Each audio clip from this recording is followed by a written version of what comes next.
BC రిజర్వేషన్ల బిల్లును parliament ఆమోదించి 9వ షెడ్యూల్లో చేర్చాలంటూ బీసీ సంక్షేమ సంఘం ధర్నాకు దిగింది. విద్యా, ఉద్యోగ, స్థానిక సంస్థల్లో 42% రిజర్వేషన్లు కల్పిస్తూ రాష్ట్ర ప్రభుత్వం అసెంబ్లీలో చేసిన తీర్మానానికి చట్టబద్ధత కల్పించాలని డిమాండ్ చేశారు. ఈ కార్యక్రమానికి ముఖ్య అతిథులుగా మండలి విపక్ష నేత మధుసూదనాచారి, ఎంపీ ఆర్ కృష్ణయ్య హాజరయ్యి మద్దతు తెలిపారు. మనమందరం కూడా ఆత్మ విమర్శ చేసుకోవాల్సినటువంటి సమయం ఇది. ఈ దేశానికి రాజ్యాంగం ప్రసాదించబడి 75 సంవత్సరాలు గడిచినటువంటి కాలంలో ఈ దేశంలో ఉండేటువంటి బీసీలకు హక్కులు లేవు అనేటువంటి విషయాన్ని పాలక వర్గాలు ప్రతి క్షణం వారి విషస్వరూపం ద్వారా నిరూపిస్తున్నటువంటి బాధాకరమైనటువంటి సందర్భాలను మనం అనేకం చవి చూస్తూ ఉన్నాం. ఈ పాలక వ్యవస్థలు పార్టీలు కాదు, ఆధిపత్య కులాలు ఈ దేశంలో మెజారిటీగా ఉన్నటువంటి బీసీలను, ఈ దేశంలో రాజ్యాధికారం చేజిక్కించుకోవాల్సినటువంటి అన్ని అర్హతలు ఉన్నటువంటి బీసీలను రాజ్యాధికారానికి దూరం చేసేటువంటి కుట్రలు నిర్విరామంగా సాగుతున్నటువంటి సమయంలో వాళ్ళు ఇచ్చేవాళ్ళు కాదు, మనం ఇవ్వాల్సినటువంటి స్థానంలో ఉండాలి, వాళ్ళు పుచ్చుకునేటువంటి స్థానంలో ఉండాలి. పుచ్చుకోవాల్సినటువంటి స్థానంలో ఉన్నటువంటి వాళ్ళు ఇస్తుంటే మనం అడుక్కుంటూ 75 సంవత్సరాలు కాలం తర్వాత 42% రిజర్వేషన్ల కోసమో లేదా ఇతరత్ర కాస్త ఉపశమనాల కోసమో ధర్నాలు చేస్తే సమస్యలు పరిష్కారం కావు. ఈ దేశంలో సమస్యలు పరిష్కరించబడుతున్నటువంటి తీరును చూస్తే దేశానికి స్వాతంత్రం రావడం కానీ, తెలంగాణ రాష్ట్రం సాధించుకోవడం కానీ ప్రజా చైతన్యం ద్వారా, ప్రజాశక్తి ద్వారా, ప్రజా ఉద్యమాల ద్వారానే సాధ్యమైంది. కాబట్టి మనం వ్యక్తులుగా ఇక్కడ కూర్చున్నంత మాత్రాన ఈ సమస్యలు పరిష్కారం కావు అనేటువంటి విషయాన్ని మరొక్కసారి మనవి చేస్తూ, 42% రిజర్వేషన్ల విషయంలో కాంగ్రెస్ పార్టీ ఎన్నికల మేనిఫెస్టోలో బీసీల పరంగా అనేక హామీలు ఇచ్చింది. అధికారంలోకి వచ్చినటువంటి మరుక్షణమే చట్టబద్ధత తీసుకొస్తాం బీసీలకని బీసీల విషయంలో హామీ ఇవ్వడం జరిగింది. కులగణన చేస్తాం, 42% రిజర్వేషన్లు అమలు చేస్తాం. కాంగ్రెస్ పార్టీ అంటే బీఆర్ఎస్ పార్టీ లాగానో ఇంకో పార్టీ లాగానో స్థానిక ఉప ప్రాంతీయ పార్టీనో స్థానిక రాష్ట్రీయ పార్టీనో ప్రాంతీయ పార్టీనో కాదు. ఈ దేశాన్ని ఏలినటువంటి పార్టీ, అనేక రాష్ట్రాల్లో దేశంలో సుదీర్ఘ కాలం పాటు పాలించినటువంటి అనుభవం ఉన్నటువంటి పార్టీగా వారు హామీ ఇస్తే ఆ హామీని చిత్తశుద్ధితో నిలబెట్టుకుంటారనేటువంటి ఆలోచనతో ఏ కొంచెం మేలు చేసినా మేలు చేస్తామనేటువంటి హామీ ఇచ్చినా నమ్మేటువంటి బీసీ బలహీన వర్గాల ప్రజలు అధికారం కట్టబెట్టిన తర్వాత జరిగినటువంటి పరిణామాలను, ఈరోజు జరుగుతున్నటువంటి వ్యవహారాన్ని కూడా మనం చూస్తూ ఉన్నాం. అందుకనే నేను శాసన మండలిలో ప్రతిపక్ష నాయకుడిగా ఈ బిల్లులు వచ్చినటువంటి సందర్భంగా ఏక వ్యాఖ్యతో మేము దానికి మద్దతు ప్రకటించడం జరిగింది. ఇది చట్టం కావడానికి, బీసీల జీవితాల్లో వెలుగు రావడానికి ఈ ప్రభుత్వం ఎటువంటి కార్యాచరణతో ముందుకు సాగి అమలు చేసేటువంటి చిత్తశుద్ధిని ప్రదర్శించినటువంటి ప్రతి సందర్భంలో మేము మీ వెంట ఉంటాం అనేటువంటి హామీని ఇవ్వడం జరిగింది. ఇప్పటికీ ఆ హామీకి కట్టుబడి ఉన్నాం.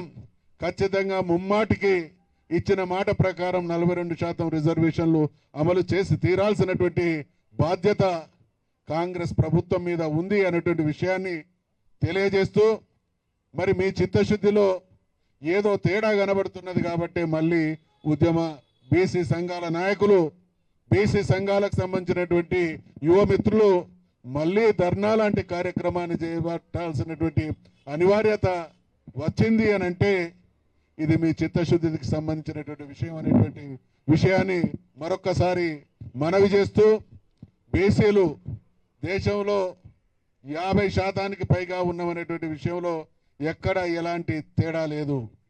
ఈ దేశంలో స్వాతంత్ర పోరాటంలో కానీ, అది ఏ రకమైనటువంటి పోరాటమైనా కూడా ఈ దేశంలో విజయవంతమైంది. కొన్ని వర్గాలకు న్యాయం జరిగింది అని అంటే బీసీ వర్గాలు అన్యాయం జరిగినటువంటి ప్రతి చోట న్యాయం కోసం పోరాడినటువంటి చరిత్ర బీసీల సొంతం. కాబట్టి దేశ స్వాతంత్రం వస్తే మేం పరపాలన నుండి విముక్తులమవుతాం, ఈ రోజు ఉండేటువంటి దుస్థితి నుండి చక్కటి జీవితాలు ప్రసాదించబడతాయనేటువంటి విశ్వాసంతో దేశ స్వాతంత్రం కోసం బ్రిటిష్ వారి మీద పోరాటం చేయడంలో ముందున్నటువంటి ఈ వర్గాలు దేశానికి స్వాతంత్రం వచ్చిన తరువాత కూడా బ్రిటిష్ కాలంలో ఎటువంటి జీవితాలు ఎటువంటి ఇబ్బందులకు లోనైన్లో అవి ఈ 75 సంవత్సరాల్లో పునరావృతం అవుతున్నాయి. కాబట్టి ఎవరో మా వాళ్ళు ఇచ్చేవాళ్ళు కాదు, మనం పుచ్చుకునే వాళ్ళం కాదు. ఇస్తే అడుక్కుంటే మా గురువు గారైనటువంటి ఆచార్య జయశంకర్ గారు తెలంగాణ ఉద్యమం ఉవ్వెత్తున ఎగిసి అప్పుడప్పుడు ప్రతికూల పరిస్థితులు ఎదురైనటువంటి సందర్భాల్లో వారు అనేక మార్లు చెప్పిండ్రు, అడుక్కుంటే వేసేది భిక్షం, పోరాడితే సాధించేది వాటా అనేటువంటి విషయాన్ని ఆ రోజు స్ఫూర్తిగా తీసుకొని పోరాటం చేయడం జరిగింది. కాబట్టి ఈరోజు మరి జరుగుతున్నటువంటి కుట్రలు, జరుగుతున్నటువంటి అన్యాయాలు, జరుగుతున్నటువంటి అవమానాలు, పాలక వర్గాల చిత్తశుద్ధి, మనం ఒక 2-3 తరాల వాళ్ళ జీవితాలు అధికారానికి దూరంగా, న్యాయానికి దూరంగా, అన్యాయానికి అవమానాలకు గురవుతూ తరాలు అంతరించినాయి. కాబట్టి ఈ తరం వాళ్ళమైనటువంటి మనం భవిష్యత్ తరాల మన బీసీ బిడ్డలకు ఈ అరాచకాన్ని, ఈ అన్యాయాన్ని, ఈ అవమానాన్ని వారసత్వంగా ఇవ్వకుండా ఉండాలి అనంటే మనమందరం కూడా ఏకోన్ముఖంగా ఒక ఢిల్లీకి పోయి పోరాటం చేస్తే, లేదా ఒక హైదరాబాద్ ఇందిరా పార్క్ ధర్నా కేంద్రంగా మనం ఉద్యమిస్తే కాదు, ప్రజాక్షేత్రంలోకి పోవాలి, ప్రతి బీసీ బిడ్డను కదిలించాలి. ఇవాళ 75 సంవత్సరాల తర్వాత మనం చూసినాం, రాజ్యాధికారానికి దూరం చేసిండ్లు, సంపదకు దూరం చేసిండ్లు, మనలో అనేక రకాల విభజనల ద్వారా మనం ఏకం కాకుండా చేసిండ్లు. ఈ 3 కుట్రల ఫలితంగా బీసీలు నినాదాలకు మాత్రమే పరిమితమవుతా ఉన్నారు. ఇది అర్థం చేసుకోవాలి. ఈ స్థితి నుండి మనం ఎదగాలి. ఈ స్థితి నుండి మనం శక్తిగా రూపాంతరం చెందినప్పుడు మాత్రమే మన సమస్యలు పరిష్కారం అవుతాయి అనేటువంటి విషయాన్ని మనవి చేసుకుంటూ, ఒక చిన్న బీసీ కులం నుండి రాజకీయాల్లో ఈ స్థాయికి వచ్చినటువంటి నేను అనుభవించిన క్షోభలు ఎన్నో నా మనసుకు తెలుసు. కాబట్టి ఖచ్చితంగా బీసీలం చైతన్యవంతులం అయితేనే, ఐక్యతగా శక్తిగా ఎదిగితేనే మనం ఇవాళ మీ అందరికీ పెద్దలందరికీ మనవి చేస్తా ఉన్నాం, టికెట్ల కోసం దరఖాస్తులు పెట్టి దండాలు ఇవ్వడం కోసం మాత్రమే మనం పుట్టలేదు.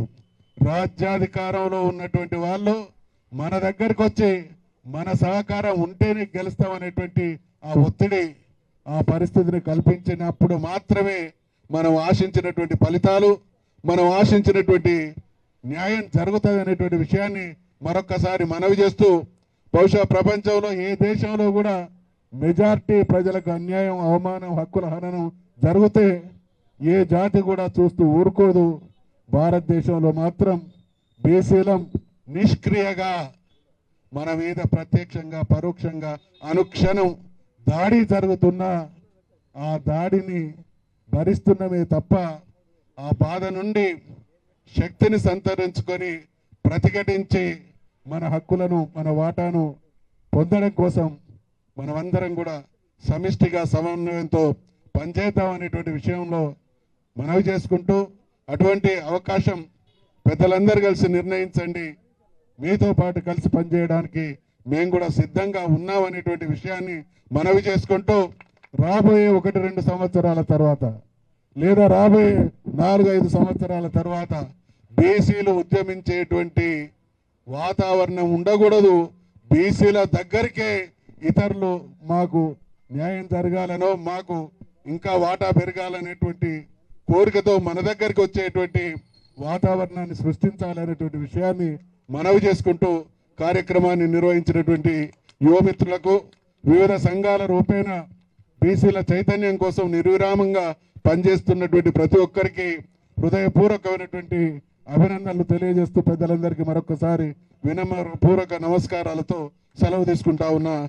జై బీసీ.